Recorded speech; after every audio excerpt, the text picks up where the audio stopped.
The grocery store buzzed with the mundane rhythm of an ordinary day. Shoppers moved through aisles, their carts rattling as they navigated the familiar layout. The sun poured through the glass doors, painting warm patches of light on the tiled floor. In a small neighborhood outside Portland, where faces often seemed familiar, the day was expected to unfold like any other. Until it didn't. Near the produce section, an elderly woman in her late 70s adjusted her glasses with a quick, irritated motion. Her silver hair, pinned meticulously, framed a face hardened by years and opinions she held dear. As she reached for a bag of apples, her muttering grew louder, a signal of her impatience. At the same time, a tall young man approached the stand. His name was Marcus, and his casual blue hoodie and well-worn sneakers gave him an approachable air. He balanced a phone in one hand, his other gripping a basket of groceries, when the moment happened. The woman turned sharply, her expression shifting from indifference to disdain. Her voice, sharp and pointed, cut through the hum of the store. "You people don't belong here," she said loudly, her words directed at Marcus, but landing with an echo that reached every corner of the store. Marcus froze, his phone slipping slightly in his grasp as he registered her words. The weight of her statement hung in the air, heavy and suffocating. The bustling store quieted. A young mother steered her child away. A man near the deli counter stopped mid-step, and the rhythm of the day shattered into awkward silence. "What did you say?" Marcus asked, his voice calm but firm. The woman's chin lifted, her tone defiant. "I said what I said. You should go back to Africa." The silence deepened, a suffocating stillness that seemed to beg for something, anything, to break it. Marcus stood tall, his grip tightening on his basket as his mind raced through countless responses. He could shout, walk away, or retaliate. Instead, he took a deep breath and looked directly into her eyes. "Ma'am," he said, his voice steady and deliberate, "do you even realize what you just said?" The room held its collective breath, and the confrontation that followed would leave no one untouched. The room seemed to shrink as every eye turned toward Marcus and the elderly woman. The hum of the refrigerators faded into the background. Even the soft clatter of a fallen apple went unnoticed. Marcus's words hung in the air, quiet yet piercing, their weight heavier than any raised voice could muster. The elderly woman adjusted her cardigan, her chin lifted higher, a defense against the unease creeping into her stance. "I said what I meant," she snapped, though her voice wavered slightly. "This is my country, and people like you don't belong here." A murmur rippled through the crowd. A young employee stocking bananas froze, his hands mid-motion. The cashier glanced nervously from her station, unsure whether to step in or stay out of the brewing conflict. A man near the dairy aisle looked away, pretending not to hear, while others leaned in slightly, drawn to the unfolding tension. Marcus inhaled deeply, grounding himself. Every fiber of his being wanted to react, to let his anger pour out, but he knew better. He had learned long ago that anger often fortified walls rather than breaking them. He shifted his basket to the floor with deliberate care and straightened his posture, his calm presence commanding the space. "Let's talk about that," he said evenly, his voice cutting through the silence. "Since you've brought it up." The woman blinked, her confidence faltering for a moment.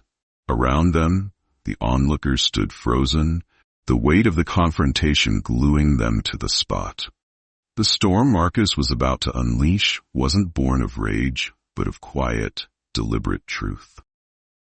"You say I don't belong here," Marcus began, his gaze steady. "But let me tell you where I come from. My great-grandfather was born in Alabama, not Africa. He worked fields he didn't own, broke his back so his children could have something more than him. His father, he didn't get that chance. He was a slave, beaten, sold, dehumanized, but he still built the foundation of this country, the one you're standing on right now." The elderly woman's mouth tightened, but she said nothing. Around them the crowd had grown still, the words sinking into their ears, their hearts. Marcus took another step forward, not threatening but unyielding. "This land," he continued, his voice growing stronger, "isn't yours any more than it's mine. It was paid for in blood, sweat, and tears by people you'll never meet, but whose sacrifices you still benefit from. My family's history is woven into the fabric of this country, and you're telling me I don't belong?" A man near the bread aisle whispered to his companion, "He's right," the words barely audible. Another nodded silently, his face drawn with thought. Marcus paused, letting the silence stretch, giving his words time to root in the hearts of everyone listening. "Words matter," he said softly, yet his tone carried immense strength. "They can divide us or unite us. And right now, it's up to us to choose." The elderly woman's grip tightened on her apples. Her face reddened as she glanced around the room, but no allies came to her side. The quiet was louder than any applause, and for the first time she seemed to waver. Marcus bent slightly to pick up his basket, his presence still commanding. "If we want a better world," he said, his voice carrying to every corner of the room, "we can't let ignorance win. Not today, not ever." The room exhaled as Marcus turned away, but the moment was far from over. The atmosphere in the grocery store shifted as Marcus's words echoed in every corner. For a long moment no one moved, as though time itself had been held hostage by the power of his voice. Then, like a ripple across still water, the silence began to crack. A middle-aged man in a baseball cap standing near the potatoes stepped forward hesitantly. "He's right," the man said, his voice rough but sincere. "We've got to be better than this." The acknowledgement seemed to break a spell. A woman near the frozen foods nodded, her expression softening. "My father always said the same thing," she added quietly. "The only color that mattered to him was red, on the flag." The murmurs grew louder, the crowd transforming from silent observers to active participants. A young cashier at her register, no more than 20, called out, "I've never seen anyone handle something like that so gracefully. Thank you." Her voice trembled slightly, but her words carried weight, adding to the growing swell of support. The elderly woman, still clutching her apples, glanced around nervously. The defiance in her posture had melted into something more fragile: confusion, embarrassment, perhaps even shame. Her lips parted as if to speak, but no words came. Instead, her gaze fell to the floor. Marcus, standing at the center of it all, didn't move. He let the moment take its course, his composure unshaken. He could feel the change in the room, the way his words had pierced through layers of indifference and ignorance. Still, he knew this wasn't about victory. It was about something deeper, something far more lasting. The elderly woman finally looked up, her face pale. Her voice, when it came, was softer now, almost pleading. "I didn't mean," she began, but her words faltered, caught in the tangle of her own uncertainty. Marcus met her gaze, his expression unreadable. "It's not about what you meant," he said gently. "It's about how it came across. Words have power, and they leave marks. We all need to be mindful of the ones we choose." The weight of his response seemed to settle on her shoulders. She gave a faint nod but said nothing more, turning her cart and slowly wheeling it toward the exit. The crowd parted for her, their eyes following her retreating figure with a mix of curiosity and quiet judgment. As the door closed behind her, the tension in the air began to dissipate. A man near the deli counter started clapping hesitantly. The sound was awkward at first, unsure, but soon others joined in. The applause swelled, filling the store with an energy that was not just for Marcus, but for the courage he had shown and the truth he had spoken. Marcus nodded humbly in acknowledgement, lifting his basket once more. A woman nearby touched his shoulder briefly, her eyes filled with gratitude. "Thank you," she whispered, "for saying what needed to be said." He smiled faintly, the weight of the moment still pressing on him but tempered by the warmth of support. "Sometimes," he said softly, almost to himself, "you have to speak up. Not to change minds in an instant, but to plant a seed. The crowd began to disperse, shoppers returning to their routines, but the atmosphere felt different, quieter, more reflective. As Marcus moved toward the checkout line, the young cashier greeted him with a shy smile. She scanned his items with care, her hands trembling slightly. "What you said back there," she ventured, her voice barely above a whisper. "It meant a lot. People don't always stand up like that, especially not with such grace."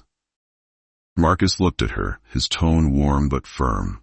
"Sometimes," he replied, "grace is the only way to break through. Anger builds walls, but truth spoken calmly can break them down." Outside, the sun had begun its slow descent, casting long shadows across the parking lot. Marcus walked to his car, his steps measured and deliberate. As he loaded his groceries, he noticed the elderly woman sitting in her vehicle, her hands gripping the steering wheel tightly. For a moment, he considered approaching her, but he stopped himself. Some lessons, he knew, needed time to settle. The day had changed more than just the rhythm of the grocery store. It had planted seeds in hearts and minds, seeds that would grow in their own time, nourished by reflection and truth. As Marcus started his car, he glanced once more toward the elderly woman. Her face, though partially obscured by the windshield, bore the unmistakable signs of deep thought. Her hands rested on the steering wheel, unmoving, as if the weight of the moment had anchored her in place. Marcus sighed softly and turned his gaze to the road ahead. He had done what he could, and now it was out of his hands. The drive home was quieter than usual. The radio played a soft melody, but Marcus barely noticed it. His mind replayed the confrontation over and over, the look in her eyes, the silence of the crowd, and the way his own words had felt heavier with each passing second. He wasn't angry, not anymore. What lingered instead was a strange blend of sadness and hope. Sadness for the lingering prejudices that still colored the world, but hope that today perhaps a small corner of it had shifted. When Marcus arrived home, the familiar scent of motor oil and freshly cut grass greeted him. His father was sitting at the kitchen table, a cup of coffee in hand, his work boots resting near the door. A man of few words, Mr. Hayes had always taught Marcus that actions spoke louder than anything else. But today, words had been necessary. "Hey, Dad," Marcus greeted, setting the groceries on the counter. His father looked up, his brow furrowing slightly. "You're late. Everything okay?" Marcus hesitated for a moment, then pulled out a chair and sat down. "Something happened at the store," he said simply. The weight in his voice caught his father's attention. Mr. Hayes leaned back in his chair, folding his arms across his chest. "Go on." Marcus recounted the incident, each detail unfolding like a story he had rehearsed. He told his father about the elderly woman's words, the tension in the air, and how he had responded. As he spoke, his father's expression remained steady, his dark eyes fixed on his son with an intensity that was both comforting and grounding. When Marcus finished, silence filled the room. Finally, his father spoke, his voice low and deliberate. "You did the right thing," he said. "Not just for you, but for everyone in that store. You showed them what it means to stand tall without tearing anyone down." Marcus nodded, the tension in his shoulders easing slightly. "I just hope it made a difference," he murmured. "She didn't apologize, but I think maybe she'll think about it." His father's gaze softened. "She will," he said. "You planted a seed, son. That's all you can do sometimes. Plant it and trust that it'll grow." Across town, the elderly woman sat at her dining table, a plate of untouched food in front of her. The day's events played on a loop in her mind. She thought of Marcus's calm, unyielding voice, the history he had shared, and the sadness in his eyes when he spoke of belonging. His words had pierced through the armor of her assumptions, and for the first time she found herself questioning beliefs she had held without challenge. Her gaze drifted to a framed photo of her late husband on the mantel. He had fought in World War II, a proud soldier who had once told her that all men bled the same color. She had dismissed those words then as idealistic, but now they echoed back to her with haunting clarity. For the first time in years she felt a pang of something unfamiliar, doubt. As the night deepened, two lives carried the weight of the same moment. In one home, a man reflected on the power of truth, spoken with grace. In another, a woman wrestled with the realization that her world might not be as simple as she had believed. Both were changed, though neither knew just how far the ripples of their encounter would spread. By morning, the story of what had happened in the grocery store had spread like wildfire through the small town. Marcus hadn't sought attention, but it found him anyway. Neighbors whispered about the confrontation at the produce aisle, recounting his calm, powerful response and the way it had silenced the room. It was as though the entire town had been a part of the moment, and now they were each carrying a piece of it with them. At the local cafe, conversations buzzed around steaming cups of coffee. "Did you hear about Marcus Hayes?" a young woman said, her voice hushed but excited. "He stood up to that woman in the grocery store yesterday. I wish I'd been there to see it." An older man at the counter chimed in, his tone thoughtful. "Takes courage to do what he did. Most of us would have just walked away, but he faced it head on. That kind of dignity, it's rare." Across town, at the elementary school where Marcus's mother taught, the story reached the staff room. One teacher, a colleague of Mrs. Hayes, shared the details with quiet admiration. "You must be so proud of your son," she said, placing a hand on Mrs. Hayes's shoulder. "The way he handled that, well, it's a lesson for all of us." Mrs. Hayes smiled softly, her eyes misting with pride. "Marcus has always believed in standing up for what's right," she said. "But he's also learned that how you stand matters just as much as the stand itself." The elderly woman, too, found herself at the center of whispers, though not the kind she was used to. At the church she frequented, her usual circle of friends approached cautiously, their faces a mix of concern and curiosity. "What happened, Evelyn?" one of them asked gently. "They're saying you said something to that young man." Evelyn stiffened, clutching her handbag tightly. She wasn't ready to talk about it, not yet. The confrontation at the grocery store replayed in her mind constantly, Marcus's words etched into her thoughts. She heard his voice in quiet moments, his measured tone and unwavering gaze. At first, she had tried to push it away, to dismiss it as overreaction. But the harder she tried, the louder his words became. They weren't angry words, she realized. They were words of truth, of history, of pain, and of hope. Later that day, Evelyn sat at her kitchen table, staring at an old black and white photo of her grandchildren. They were smiling brightly, their innocence untouched by the complexities of the world. For the first time, she thought about what it might feel like for them to be judged. Not for who they were, but for something they couldn't change. The thought unsettled her, but it also sparked a flicker of understanding she couldn't yet name. Meanwhile, Marcus walked through town, his errands interrupted by strangers stopping to thank him. "You inspired me," said a young man outside the post office. "My dad always said to walk away from things like that. But maybe it's time we stop walking away."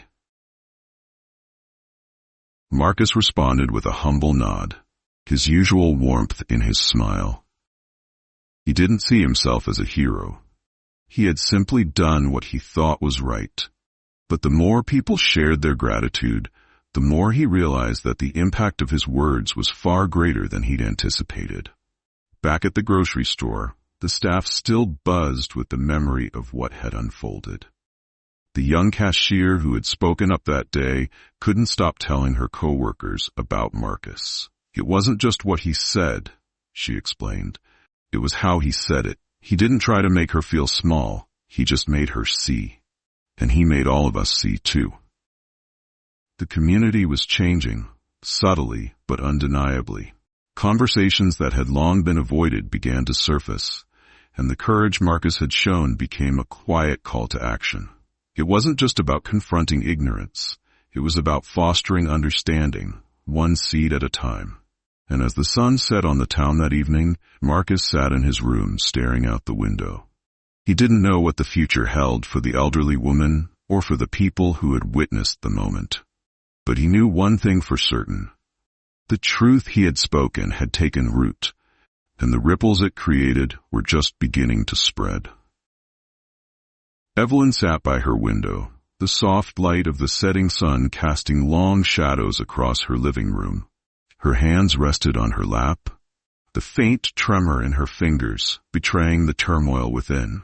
The photo of her grandchildren lay on the table beside her, their innocent smiles staring back at her, unyielding.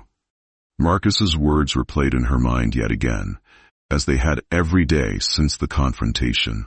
She had always prided herself on being a woman of conviction, but now those convictions felt less like a foundation and more like a prison. For decades, she had clung to beliefs she thought were unshakable, passed down like heirlooms. But in the clarity of hindsight, those beliefs began to feel more like burdens than truths. Marcus's calm strength, his refusal to meet her anger with more anger, had pierced through her defenses in a way she hadn't anticipated. Across town, Marcus was sharing dinner with his family. The warmth of his mother's cooking filled the air as they sat around the table, his father recounting a story from work. Marcus listened, but his mind was elsewhere, still replaying the events of the grocery store.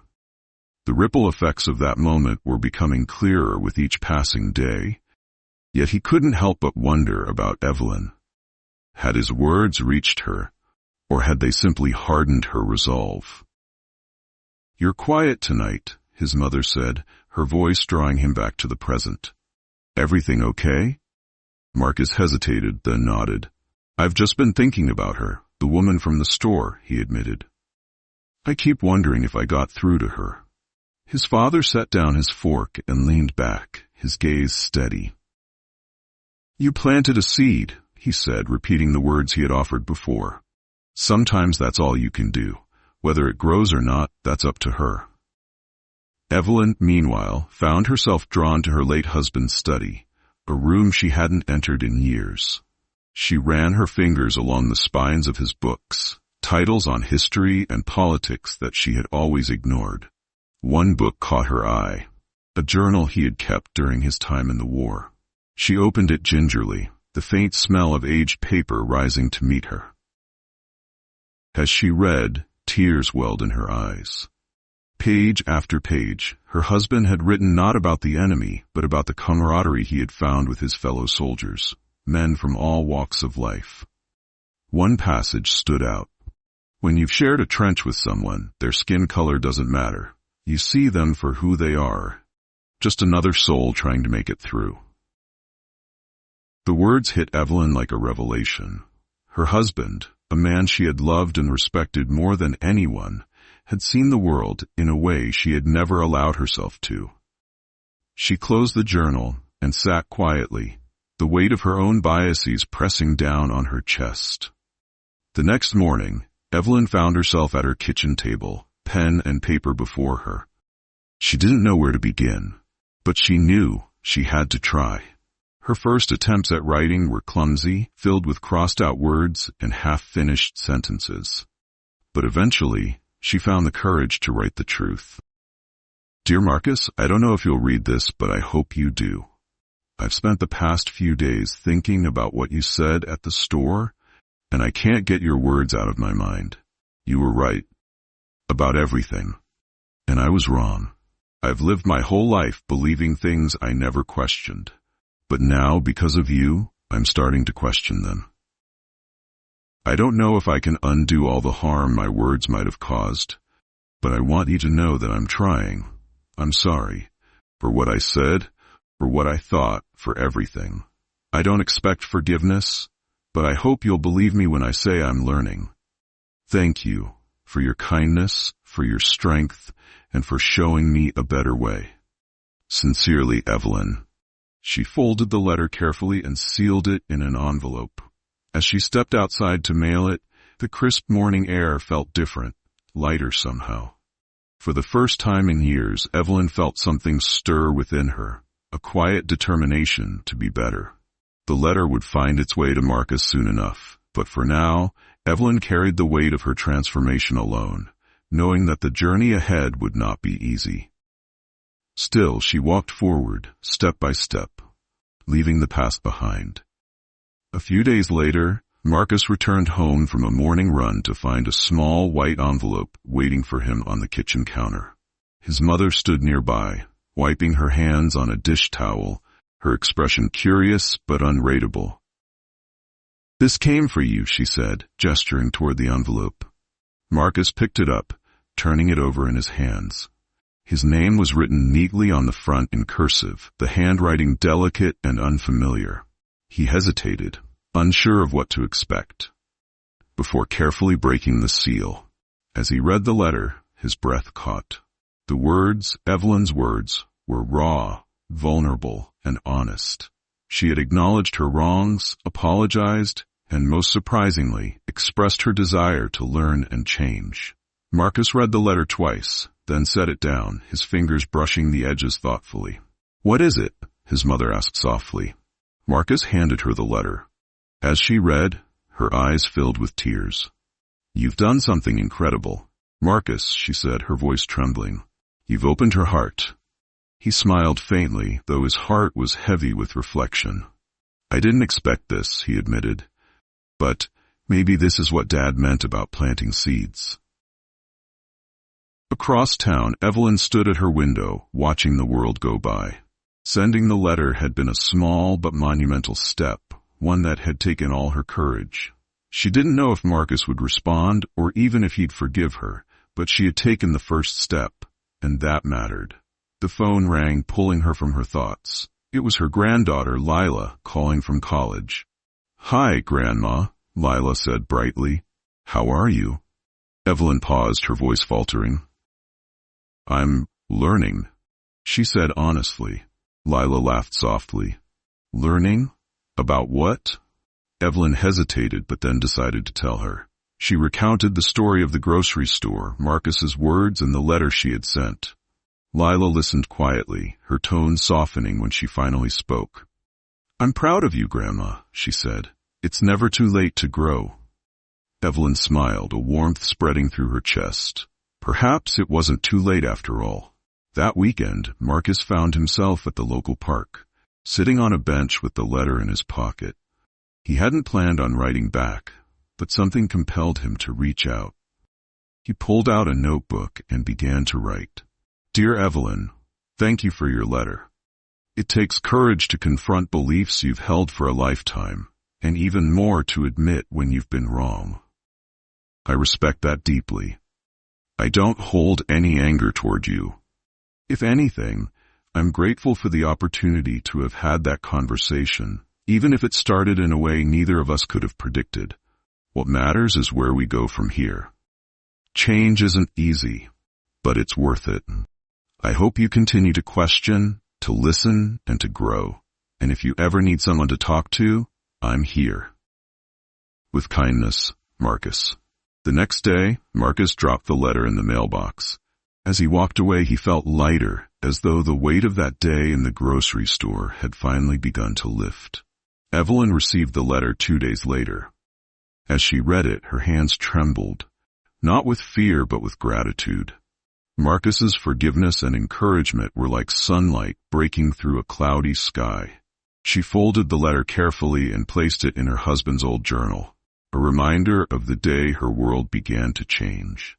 Weeks turned into months, and the story of Marcus and Evelyn became a quiet legend in the community.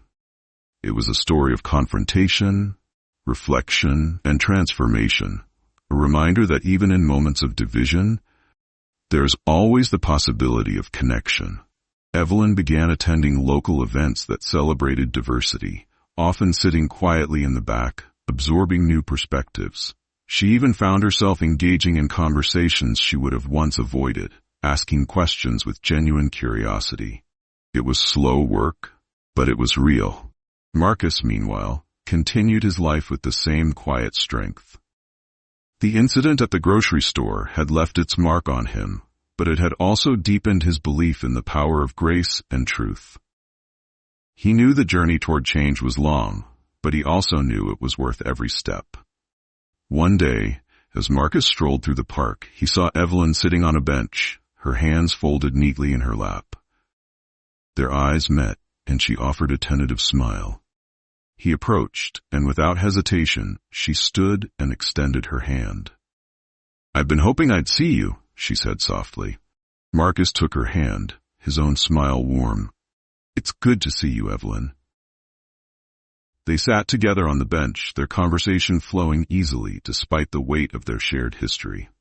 The park bustled around them, children laughing, birds chirping, life moving forward. And as they talked, two people who had once stood on opposite sides of a divide began to find common ground.